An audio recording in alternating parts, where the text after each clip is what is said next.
வாங்க வணக்கம். அடிக்கிற வெயிலுக்கு இந்த மாதிரி டெய்லி மோர் ஜூஸ் வீட்லேயே ரொம்ப ரொம்ப ஈஸியாக எப்படி செய்கிறதுன்னு பார்க்கலாம்.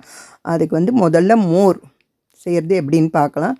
இந்த மாதிரி வெள்ளரிக்காவை எடுத்து கழுவிட்டு 2 பக்கமும் கட் பண்ணிவிட்டு தோலை சீவிட்டு இந்த மாதிரி கட் பண்ணி வச்சுக்கோங்க சின்ன சின்ன துண்டாக.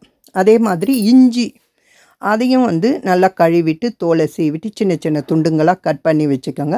ஒரு மிக்ஸி ஜாரில் ஒரு 5-6 பீஸ் வெள்ளரிக்காவை சேர்த்துக்கோங்க. இப்போ கட் பண்ணி வச்சுருக்கிற இஞ்சி அதில் ஒரு 3 பீஸ் எடுத்து இந்த வெள்ளரிக்காய் கூட சேர்த்துக்கோங்க. உப்பு கொஞ்சமாக சேர்த்துக்கோங்க. கெட்டி தயிர், புளிக்காத தயிர் 2 குழிக்கரண்டி அளவுக்கு சேர்த்து நல்லா நைஸாக அரைச்சிடுங்க. அரைச்சி அதை நல்லா வடிகட்டிடுங்க. இப்போ காரம் கொஞ்சம் வேணுன்றவங்க பச்சை மிளகாய் சேர்த்துக்கலாம். இப்போ அரைக்கும்போது ஒரு பச்சை மிளகாய் சேர்த்துக்கலாம். வேணான்றவங்க ஸ்கிப் பண்ணிவிடுங்க. இப்போ இதை நல்லா வடிகட்டிட்டு அதில் நார்மல் வாட்ரு இல்லைன்னா ஐஸ் வாட்டர் இல்லை ஐஸ் க்யூப் இந்த மாதிரி போட்டு நிறைய வீட்டில் செய்து வச்சுக்கிட்டிங்கன்னா வெயிலில் நம்ம எங்கேயோ வெளியில் போயிட்டு வரோன்னா இந்த மாதிரி தண்ணி குடிக்கிறத விட இந்த மாதிரி மோர் சில்லுன்னு குடிச்சு பாருங்கள். உடம்புக்கு அவ்வளோ ஒரு ரெஃப்ரெஷிங்காக இருக்கும். டீஹைட்ரேட் ஆகாமல் நம்ம உடம்பை இந்த வெயிலேருந்து பாதுகாப்பாக வச்சுக்கலாம். இப்போ சாப்பிட்ட பிறகு இந்த மோர் குடிக்கிறீங்கன்னா அதில் ஒரு பிஞ்சு சீரகப்பொடியும் ஒரு பிஞ்சு பெருங்காய பொடியும் சேர்த்து குடிச்சிங்கன்னா நல்லா ஜீரணத்துக்கும் நல்லா இருக்கும். அதே மாதிரி நமக்கு உடம்புக்கும் அவ்வளோ கூலிங்காக இருக்கும். இப்போ இதை ஒரு நாளைக்கு 2-3 தடவை கூட நீங்கள் நல்லா நீர்க்க மோரை செய்து வச்சுட்டு தண்ணிக்கு பதில் மோரை குடிங்க. தண்ணி தாகத்தையும் அடக்கும் இது. இப்போ அதே மாதிரி கேரட்டு அதை கழுவிட்டு தோலை சீவிட்டு இந்த மாதிரி ஒரு கேரட் போட்டுக்கோங்க மிக்ஸி ஜாரில். வெள்ளரிக்காய் ஒரு 5-6 பீஸ் சேர்த்துக்கிட்டு 2 ஸ்பூன் லெமன் ஜூஸ் சேர்த்துக்கோங்க. நாட்டு சக்கரை உங்களுக்கு ஸ்வீட்டுக்கு தகுந்த மாதிரி சேர்த்துக்கோங்க.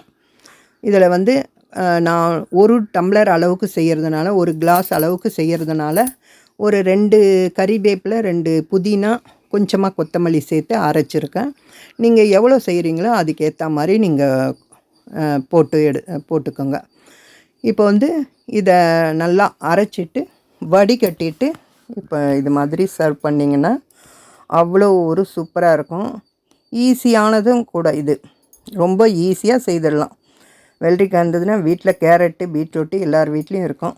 ஈஸியாக இந்த காய் அறியும் போதே இந்த காய்களை அரிஞ்சு வச்சிட்டிங்கன்னா நினைக்கும் போது எடுத்து போட்டு ஃப்ரெஷ்ஷாக நம்ம செய்து குடிக்கிறதுங்க. வெளியில் போய் பசங்க இப்போ லீவில் இருப்பாங்க, வெளியில் போய் இந்த டின்னு பேக்கெட்டு அந்த மாதிரி இருக்கிற கூல்ட்ரிங்க்ஸை குடிக்கிறத விட வீட்டில் இந்த மாதிரி செய்து கொடுத்து பாருங்கள். கண்டிப்பாக அவங்க குடிப்பாங்க. செய்து கொடுக்க சொல்லி கேட்பாங்க. அதே மாதிரி ஒரு மிக்ஸி ஜாரில் இந்த மாதிரி வெள்ளரிக்காய் பீட்ரூட்டு தோலை சீவிட்டு கட் பண்ணி சேர்த்துக்கோங்க. லெமன் ஜூஸும் தேவையான அளவுக்கு சேர்த்துக்கிட்டு கறிவேப்பிலை புதினா கொத்தமல்லி சேர்த்து இஞ்சி சேர்த்து நல்லா அரைச்சிட்டு வடிகட்டிக்கோங்க. இப்போ இதில் நாட்டு சக்கரை உங்களுக்கு தேவையான அளவுக்கு வடிகட்டிட்டு அதில் சேர்த்துக்கோங்க. இப்போ இதுவும் நீங்கள் நல்லா வடிகட்டிட்டு இந்த மாதிரி குடிக்கும்போது கலர்ஃபுல்லாகவும் இருக்குது. அதே மாதிரி லெமன் இஞ்சி இதெல்லாம் சேர்ந்து இருக்கிறதுனால உடம்புக்கும் அவ்வளோ நல்லது. இப்போ இதை ஒரு கிளாஸில் சர்வ் பண்ணிவிட்டு குடிக்கும்போது உடம்புக்கு அவ்வளோ ஒரு எனர்ஜி, தண்ணி தாகத்தையும் இது அடக்கும்.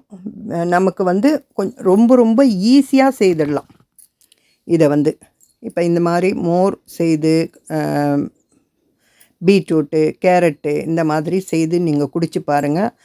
பசங்க வெளியிலேயே கேட்டு அடம் பிடிக்க மாட்டாங்க. இந்த மாதிரி செய்து கொடுக்க சொல்லி கேட்பாங்க.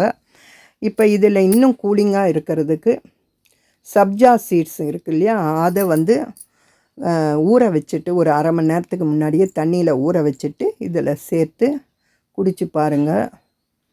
அவ்வளோ ஒரு எனர்ஜியாக இருக்கும். நீங்கள் அடிக்கடி இதை செய்து கொடுங்க.